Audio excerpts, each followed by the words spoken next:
I would love to know, what does it take to be a good leader? If that's your focus and that's who you want to be, what do you think are the characteristics or elements required to be a good leader? I think it's someone that's open for, for suggestions, someone that takes the whole crew as a package into account, that considers everyone else's opinions, that doesn't just rule with a dictatorship, believing that, oh, I'm in charge, it's my way or the highway. Even in my position now, I see myself as quite a democratic leader. I've made mistakes in the past, obviously, but I feel like I'm mature enough to admit it and learn, and that I've learned from it. I just think it's someone that can have his own opinion, have his own way of doing things, but be open to suggestions, and not be scared to admit when they're making mistakes, or scared to admit that they've done something wrong, or scared to try a different way of doing things, and just be a democratic leader for everybody underneath him. Yeah, beautiful.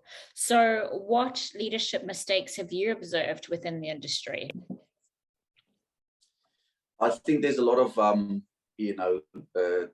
almost say a God complex. I think a lot of people feel as soon as they've reached the top, then they don't really need to take advice or suggestions anymore. They think anybody that questions anything that they do, they see them as argumentative or troublemakers, and it's easier to push someone like that out the door, to just keep their own peace and keep their own position at ease, rather than have someone that questions them, not for the sake of making an argument or having an argument, but for the sake of trying to understand better.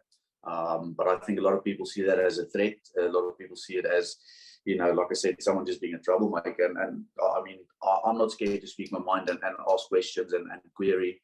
And I think in the past it's counted against me quite a bit. But it was never from an argumentative point. It was purely from an inquisitive point, to try and see the reasoning for doing things, and purely for better understanding for me. But yeah, I think a lot of people might see that as a threat, and once they're at the top, it's like, oh, I don't need to deal with this. So it's a lot easier to push someone out the door.